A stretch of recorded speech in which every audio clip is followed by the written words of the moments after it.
Hello happy Diwali again. Diwali vlog number 2માં આપનું સ્વાગત છે. અને ફેમિલી સાથે બધા પહોંચી ગયા હતા પરિશ્રમમાં જમવા માટે.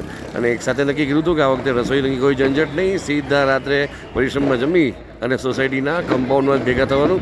તો વહેલા જમીને બધા સોસાયટીના કમ્પાઉન્ડ્સમાં ભેગા થઈ ગયા. અને ખાસ કરીને માસ્ક પહેરેલા હતા એટલા માટે કોઈ જેને કહીએ કે ધુમાડાની અસર ન થાય. ખાસ કરીને ફટાકડાને લગતા જે જાહેરનામામાં ટાઈમિંગ્સ આપેલા હતા આપણે એને પણ રિસ્પેક્ટ કરવાનું હતું. એટલા માટે થોડા વહેલા ભેગા થઈ ગયા. ટપકટોળકીઓને ખાસ કરીને જે શંભુ અને ચકરણી કરવામાં એ વસ્તુનું ધ્યાન રાખવું પડે એમ હતું. કારણ કે આપણને એમ હોય કે શંભુ અને ચકરણી આરામથી લોકો કરી શકતા હોય, પણ એવું નથી. આ તમે જો આજે ચકરણી ફાયર કરવા ગયા તો કઈ રીતે બ્લાસ્ટ થઈ ગઈ.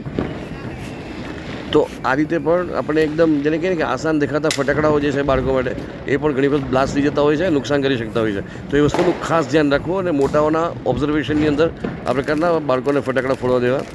અને પછી થોડી વારમાં રંગ જામ્યો અને બેક ટુ બેક પછી હવે ફેન્સી ફાયરવર્ક્સ પણ ચાલુ કર્યા.